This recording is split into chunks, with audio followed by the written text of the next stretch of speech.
Because I remember telling a friend, I was telling him a story, and he says, "How could you see it as a gift? She tried to kill you, man." And I said, "I see it as a gift because I have an opportunity to get to freedom." But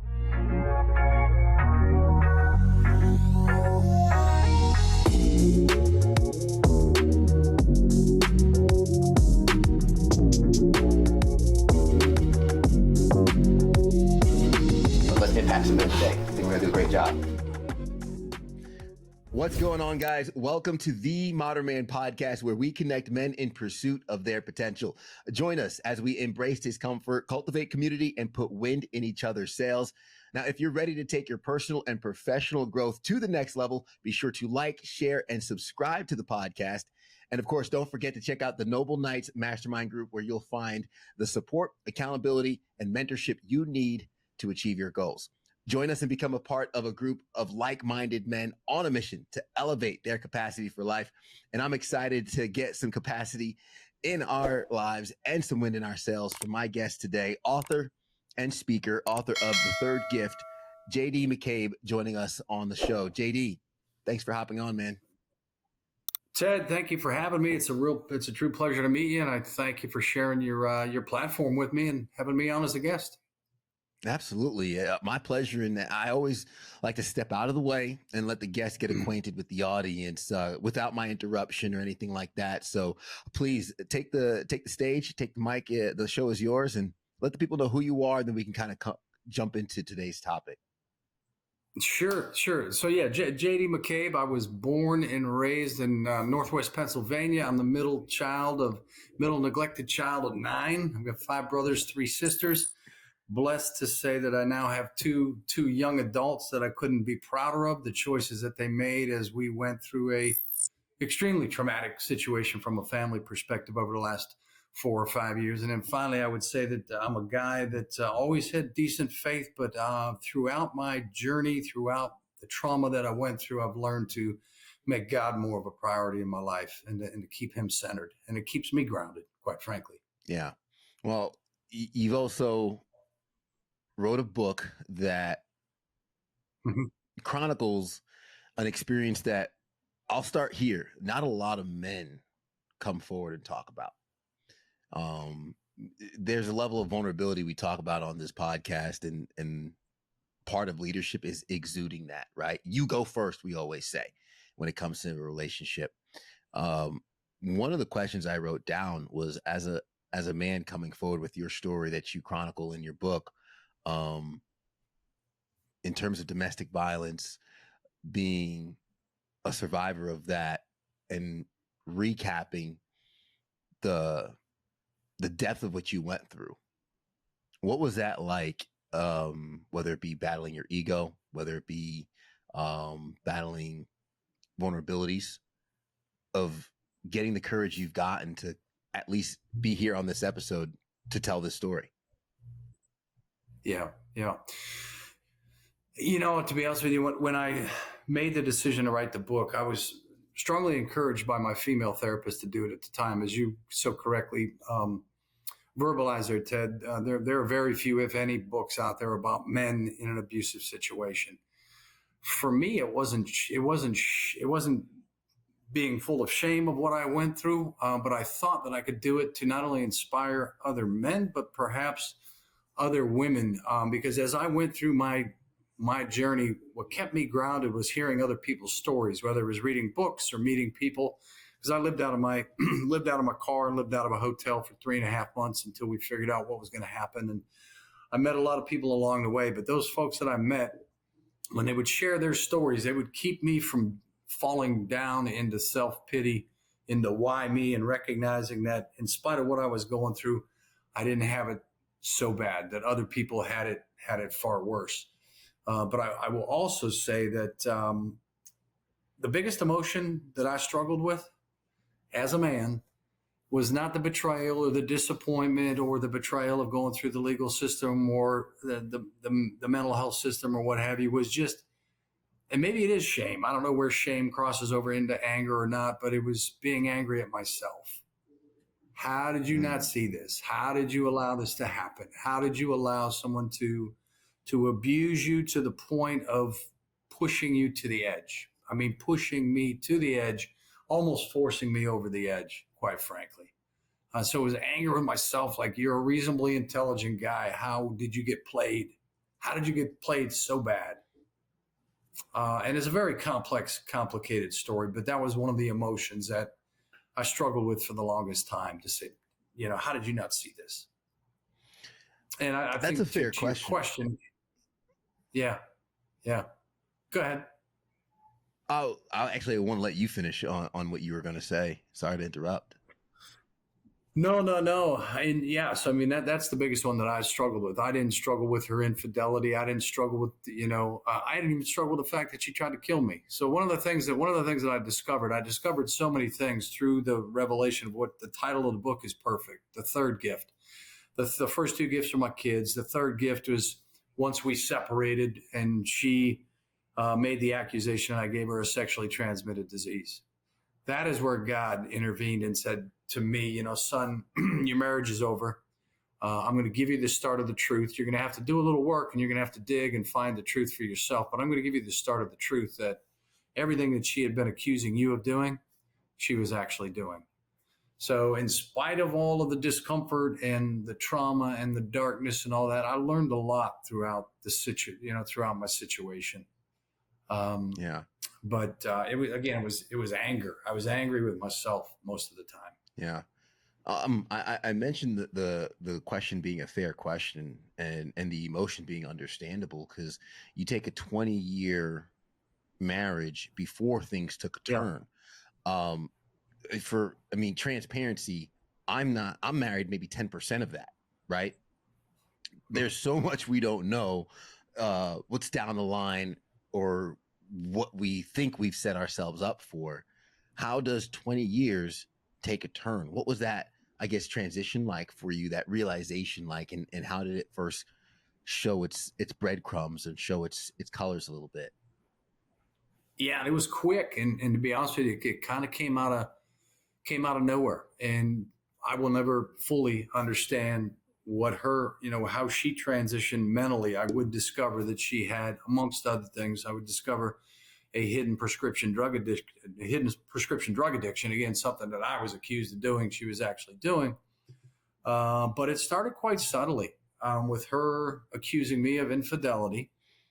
Every 3-4 months or so, she would just gently raise the whole concept that her therapist that she was seeing at the time suggested that she should have access to my phone and she should have access to my emails. And I said, sure, I've got nothing to hide. Take a look at my phone. I've never had a passcode on it. Now, hindsight, I should have said, you know what, let me see your phone then. Why don't you share it with me, your phone and your 18 email addresses, that I would later discover that she had 18 different email addresses. But it started subtly, and then it significantly increased in the spring of 2014. But it was also in the spring of 2014 that her mother would get involved. So the subtitle of the book is My Dance with the Devil and Her Mother. And it's no joke. I mean, I didn't write that as a hook to get people to buy the books. It's the truth. I mean, I danced with the devil, but the accusations intensified. I had started working out under the inspiration of my son. I went from 250, 255, and in less than 6 weeks, Ted, I lost 30, 35 pounds. Then it was 40, then it was 45, then it was 50. And I started experiencing some medical symptoms, tingling in my fingers and toes, intestinal issues, dizzy spells, joint pain, you name it.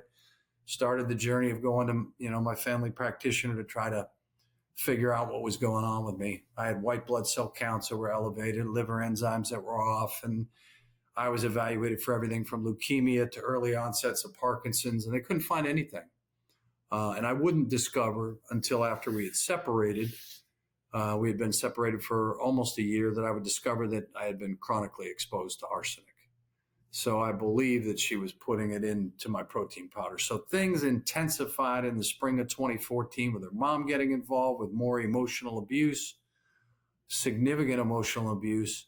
I would end up spending 9 days in a psychiatric facility across 2 different psych hospitals, and would later discover that she set me up. She not only broke me down and set me up, but she was writing letters behind my back to my psychiatrist and my family practitioner at the time. The exact letters are in the book, unedited.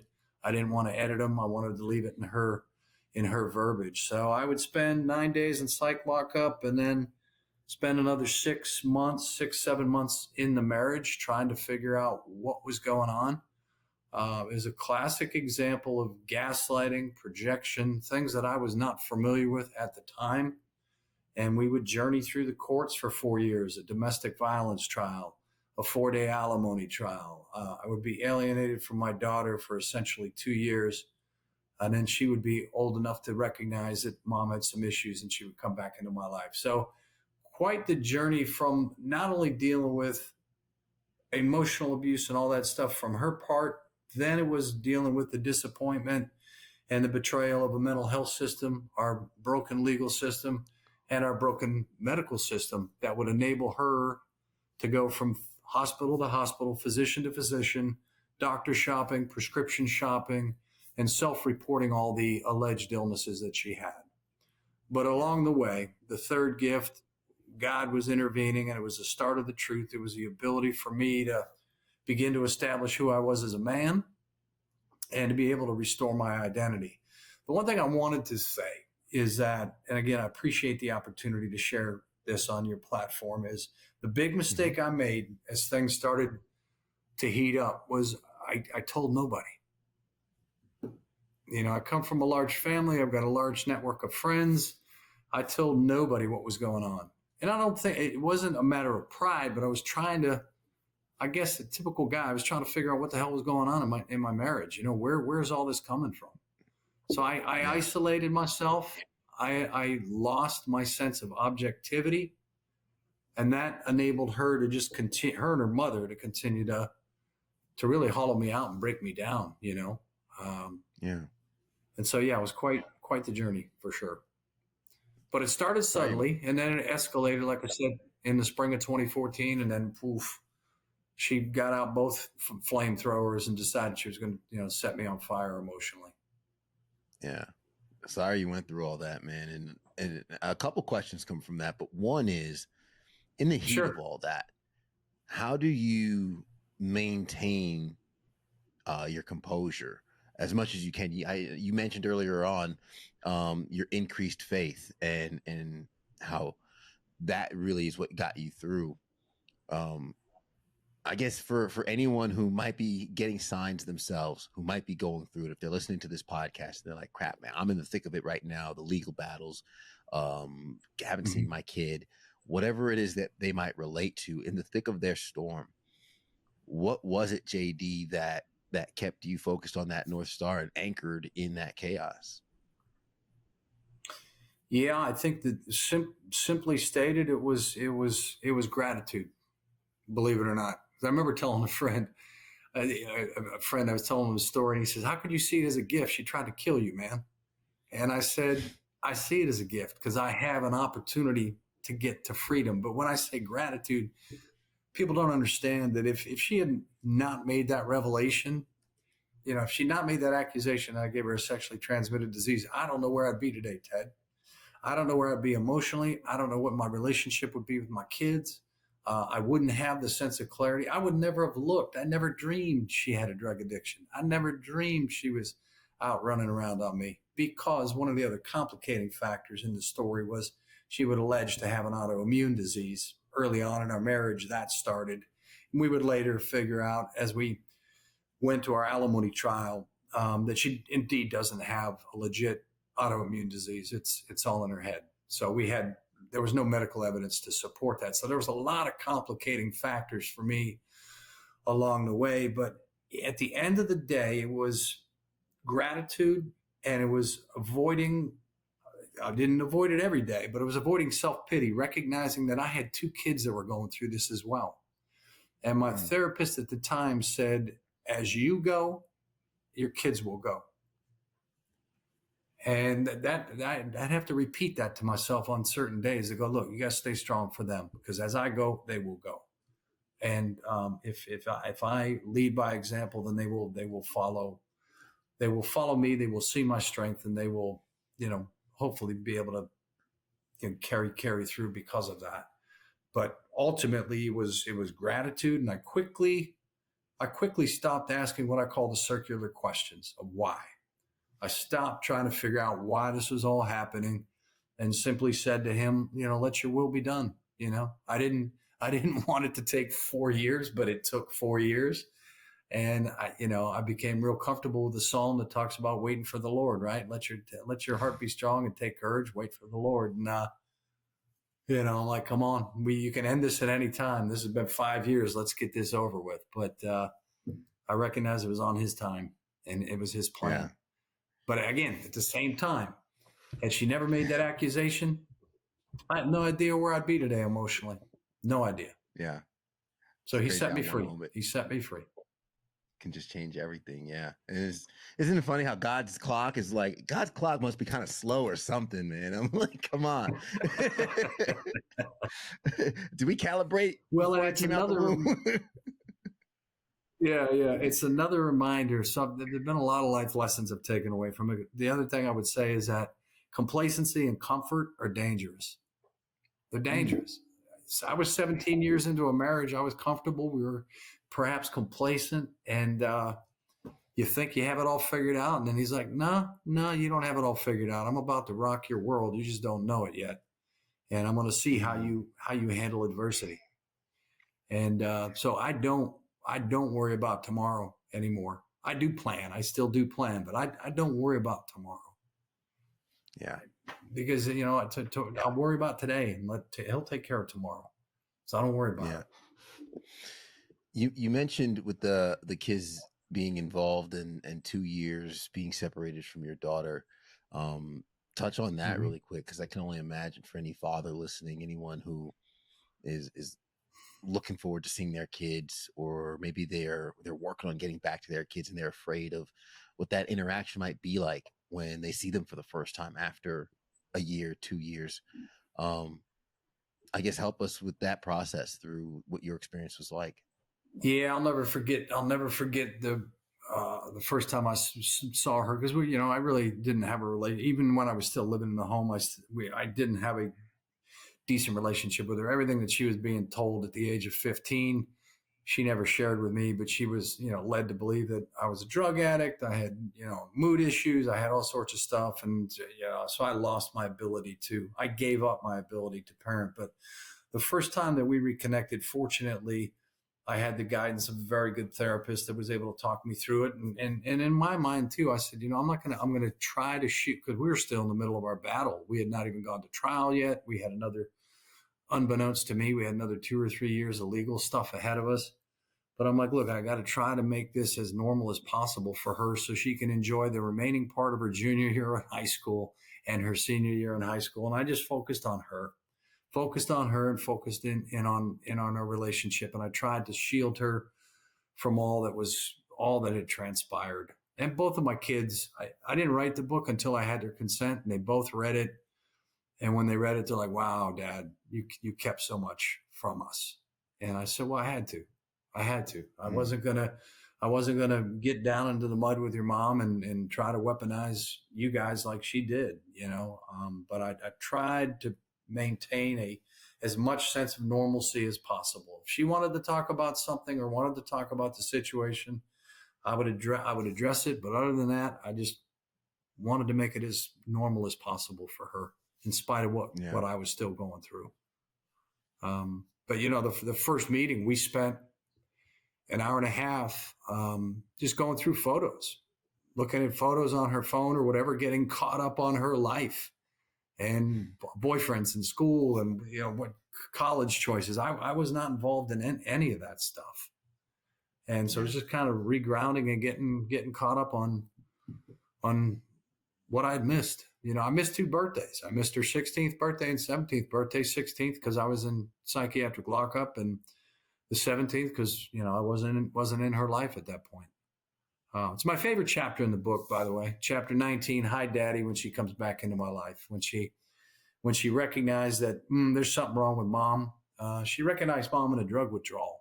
She couldn't walk, she couldn't talk.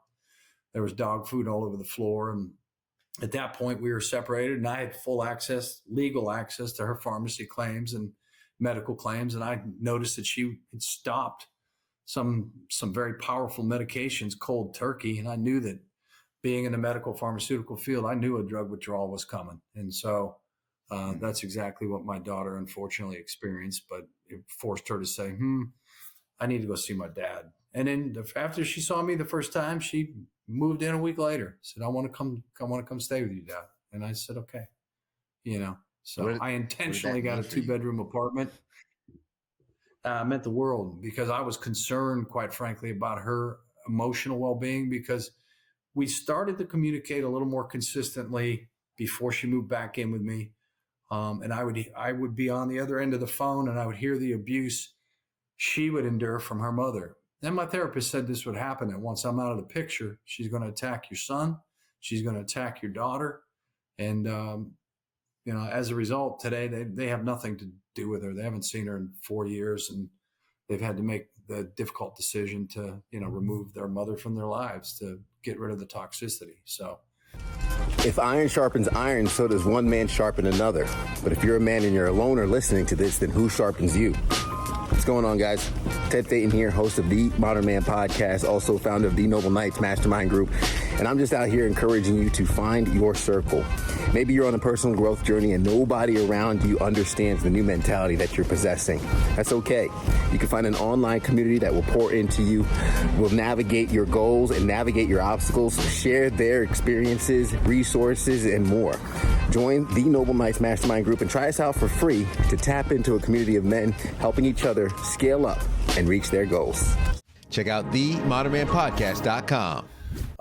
But yeah, I mean, it was when she said that she wanted to move in, I'm like, absolutely, and again, tried to make it as normal as possible for her and for her friends, The other thing I will say, I stayed on the high road. The high road can be cold and lonely. Not only did I have to bite my tongue, but I had to rip my tongue out. I had the truth of what was actually going on, and I had to hold on to that. Even from folks, friends, and others that turned away from me, because she was assassinating my character with whoever would listen to her. And so, I remember friends and lost friendships over it, but I'm like, you know what? I'm not going to double back and say, I told you so. I'm going to use this as an opportunity to weed the garden, as I call it, to remove those people from my life that really didn't bring value. And you quickly realize who those people are when you go through adversity. And these people they were quick to turn their backs on me. They'd see me post my psychiatric lockup. They'd see me at a football game or whatever. They didn't want to sit near me. They'd get up and they would move.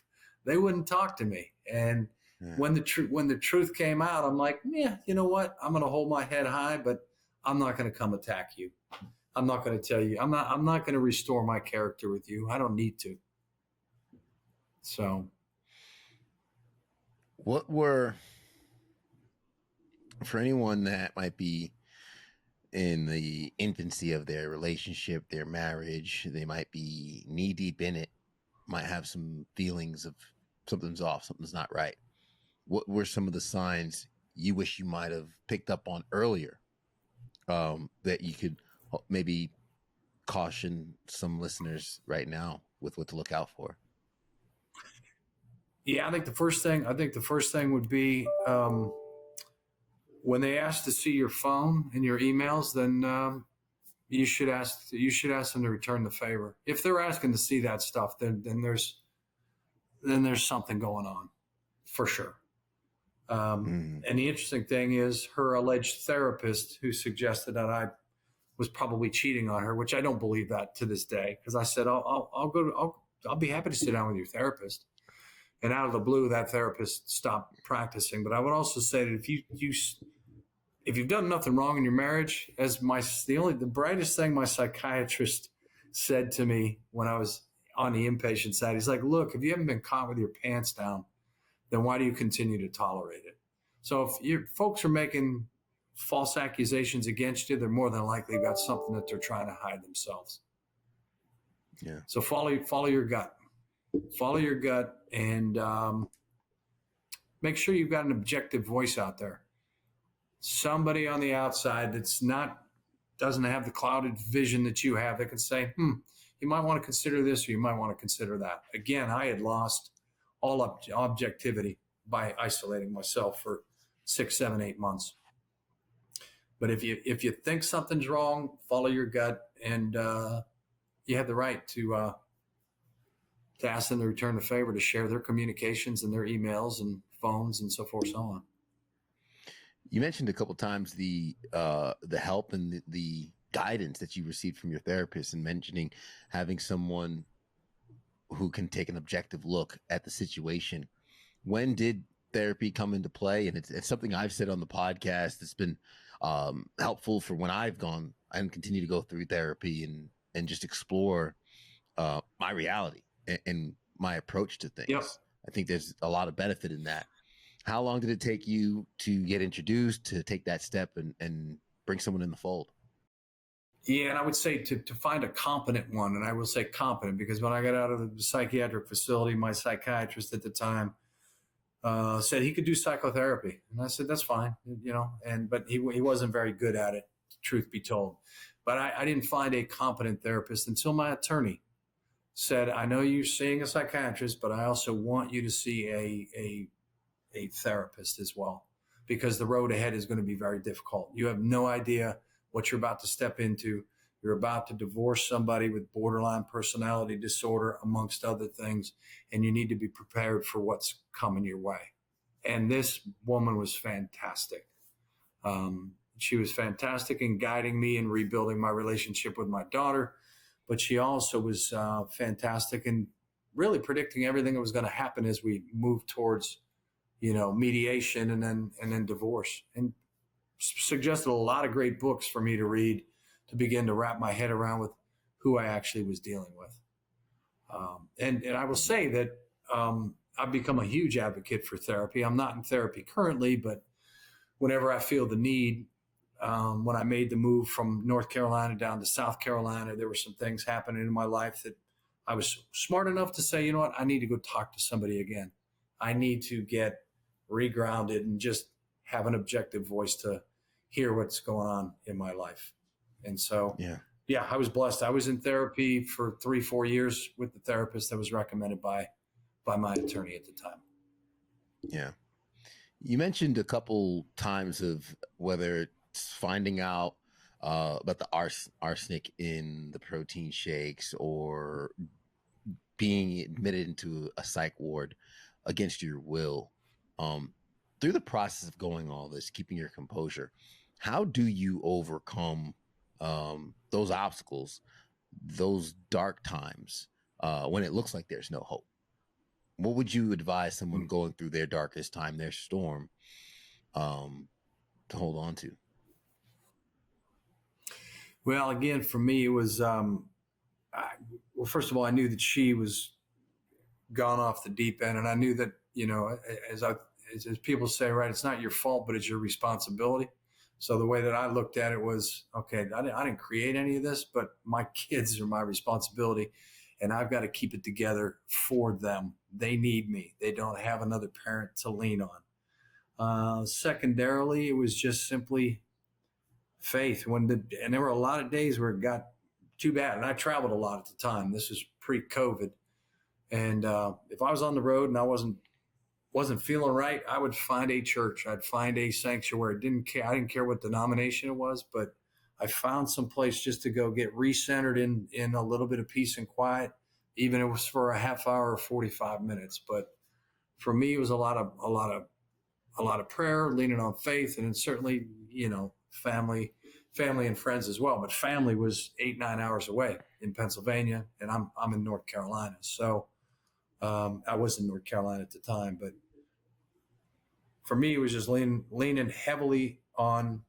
my faith. And I will say that, he dropped a lot of people in my life to provide me with strength. There were complete strangers. There was a complete stranger one time. So this is where, for me, and we talked about it prior to starting the recording, where God sends little signs or whatever. I was coming out of a convenience store, and a perfect stranger, I held the door for him, and he just looked at me and he said, "I hope you find peace." And he stopped me in my tracks, and I said, "What? what would cause you to say? I said, thank you. First of all, what would cause you to say that? And he said, I can see the pain in your eyes. And I'm like, wow, I needed to hear that just now from a complete stranger. But it was just faith and really my kids and recognizing the responsibilities that lay ahead for me, quite frankly. And this was at some of the darkest moments. The interesting thing, Ted, was that when I was in a psych facility for 9 days, I thought, wow, I can't get any worse. You're at rock bottom. She would pull me back in by writing me, beautiful love letters and giving me false senses of hope, only for the abuse to continue when I would return home. But I thought I was at rock bottom and didn't realize that I had another 4 years of hell waiting for me on the other side of a psychiatric stay. So it was simply faith and leaning on that. How's been the transition afterwards? I know you mentioned your daughter moving in, and then at the time she's in her later years in high school. So I imagine college on the horizon. Life happens, Yep. Right? What was that like? I was just blessed and thankful to be able to share in a lot of the memories. So her mom didn't go to her high school graduation, didn't go to her college graduation. She really hasn't been present in either of their lives for the last 6, 7, 8 years now. But for me, writing the book was a double-edged sword. I wanted to do it. I was strongly encouraged to do it. I enjoyed the process. I enjoyed learning about the publishing business and all that stuff.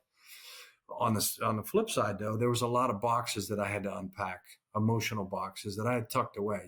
My therapist talked about compartmentalization, and you think, there's no way you can tuck some of this stuff away. But I had tucked it away. When I started writing the book, I'm like, oh man, damn, I forgot that happened. Oh, I forgot all about that. So I ripped off all the scabs that had healed over. And quite frankly, I was still in the middle of my journey. On top of all that I was dealing with personally, I lost my father to dementia. And then when the book came out in March of 2020, I lost my mom a couple of weeks before that. COVID hit.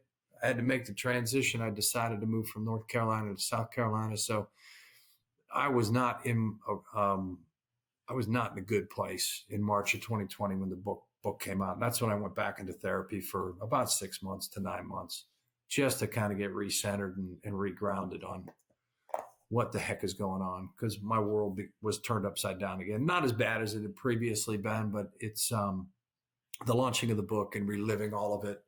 The biggest struggle for me was PTSD from my days in the psychiatric facility. Of all the other things that I went through, it was because I was in with a bunch of young kids, college students, some high school students. I don't know why they just roomed us kind of in the same ward, but their struggles, folks that legitimately tried to take their lives, that were like, I'm leaving here tomorrow. They're discharging me tomorrow. I'm probably going to take my own life again because I've not received any help. So I would have nightmares about them showing up at my house on my porch, with guns to their head, where I couldn't do anything about it. So you'd wake up in a cold sweat going, okay. So I had a little bit of PTSD. I had a couple of panic attacks walking across a bridge with my son, where I was fine going over, but coming back, I've never had a panic attack, but I had a panic attack, and I'm like, I got to run off this bridge quickly, Yeah. Started having some crazy visualizations of myself being thrown off the side of the bridge in the presence of my son. So I had some crazy panic attacks and some PTSD that I had to work through. It took, as they say, you can't heal when you're still being cut, right? But it took me. I found true peace a couple of years ago. It was a long time to find true peace, and part of what drove that is kind of a renewed sense of purpose of what I want to do. What I want to do is sharing my story, and it goes beyond just promoting the book, but I want to do more, just like you're doing, right? Trying to elevate men. I mean, just the state of affairs for men these days is heartbreaking. And I think that's also part of why I shared the story, was to say it's okay to come out and say you're not okay. And I clearly wasn't okay. And I will say that the support that I've received on social media from both women and men has been humbling. Of course, you're going to have your 5 to 10% that are going to tell you to man up and to put your big boy pants on and quit your bitching and all that stuff. But I expected it before I launched the book, so I take it as it comes. Yeah. What does peace look and feel like for you? Again, I said it earlier, but for me, it's not worrying about tomorrow. Not worrying about tomorrow and having gratitude. Just being grateful, being grateful for being here, having my kids in my life, for my health, for employment, for things that I used to take for granted, right? And we lose sight. We develop tunnel vision, and we lose sight of all those around us, and the tremendous suffering and pain that's in the world. And we are quick to want to just fall into our own little worlds of self-pity. And to me, it's peace is just not having any worry, not having any, I don't fear death. It's just, I have peace of mind. Yeah. It's a beautiful spot. JD, where can folks find the book and pick it up? It is. Yeah, it is a beautiful spot. It's something that we used to take for granted, right? Or I used to take for granted. Yeah, a lot of us do. Yeah. Where can folks pick up the book and get more of the details of the story, connect with you, follow some of the work that you're doing, and some of your social links? Yeah, well, I appreciate it. Yeah, so the book again is called The Third Gift: My Dance with the Devil and Her Mother. If they can find it on Amazon, if they want signed copies, they can get signed copies through Ballast Books. It's BALLAST Books. There's an ebook. There's an audio book that I actually narrated from my closet in my home. And I wanted to take this opportunity to thank all those that have already purchased the book, but I'm looking to any of the proceeds from the sale of the book are going to support a couple of nonprofit foundations. And I hope I've done some charitable contributions to them already. I'd like to do more. So I'm trying to do some good with a terrible situation. Social media wise, they can find me on Instagram, TikTok, @The Third Gift, Facebook. So it's @The Third Gift is where they can find me. So I love that. I'll have the links in the show notes below, of course, and make sure folks can get the book and find you. But last question, JD, and I'm sure you might be familiar with it if you've listened to a few episodes before, but it's usually the heaviest one. What is something, and I'm sure we might have been speaking about it the whole time, but what's something that has happened to you or something that you've seen that shapes the way you view the world as a man? I think it's everything that we already talked about, just kind of my journey through adversity. Because I've learned to see adversity as a gift, right? It's helped me to become more centered in my faith, and it's helped me to adopt more of an attitude of just being grateful. And the thing I will say about adversity / pain, we all go through it, right? We all think we have nobody has it any worse than we do, but that couldn't be further from the truth. And it's just embrace it. It's an opportunity, and I told my sister-in-law a couple of weeks ago, I said, after being on the other side of it and learning what I've learned and the benefits that have come along the way, I said I'd go back through it again. And she said, oh, hell no. I don't want to go back through it again with you, because my sister-in-law, my brother, they were there for me 24/7. But for anybody dealing with adversity, you can't run from it. Embrace it. Embrace it and look for the opportunity to grow through it. Period. Absolutely. Amen. JD, thank you so much. Author, speaker, we appreciate you being on the show and sharing your testimony with us today. It's been very helpful and impactful. Ted, thank you. I can't thank you enough for the work that you're doing. I wish you the best of luck with the arrival of your first child and your continued growth with your platform here and what you're trying to do for men. I appreciate that, JD. we just keep on rocking and rolling. Like you said, not worried about tomorrow, we're worried about today. And I'm going to leave some of those gems really quick for the audience that you said along the way in terms of what kept me grounded was hearing other people's stories. You started with saying how important that was while you were in the thick of your storm. And we thank you for sharing your story with us today, or the little snippets of it where folks can get more of those details through the book, The Third Gift, Your Dance with the Devil and Her Mother. Angry with myself. So many of us as men just revert to that emotion, anger, because we don't have another definition for it. We don't have a elaborate palette of emotion to pick from. We often fall to anger, which also can lead to that shame in terms of why am I in the position that I am in. It's not always your responsibility. It's not always your fault, but it can become your responsibility. Something to keep in mind. And also, I told nobody. In hindsight, JD saying that was a big mistake. We can't be solo in our approach to our problems. We need to seek the counsel of trusted friends and also those who can look at our situation from an objective standpoint, someone who is a professional as well if needed. As you go, your kids will go. Some of you might find yourself in that leadership role where kids are looking up to you. That is your motivation to push forward. And that is your foundation of what to lean on, because they will follow your example. The high road can be cold and lonely. Complacency and comfort can be dangerous. And when they ask to see your phone, emails, or information, ask the same favor. If you're in a situation where you're starting to get probed and prodded a little bit more, maybe return that favor and see what's on their side as well, if you're looking for signs. Mm-hmm. A lot of prayer, a lot of faith, and don't worry about tomorrow. Adversity is a gift. JD, thank you so much. To the audience, I appreciate you making it to the end and rocking with us all the way. Hope you enjoyed it. Please share this with someone you know that can get value as well. And of course, hit that like button, hit that subscribe button to get a new episode each and every single week. And of course, we'll catch you next week with another episode. As we say at the end, everybody wants the sunshine, but they don't want the rain. But you can't get the pleasure without first the pain. Let's grow.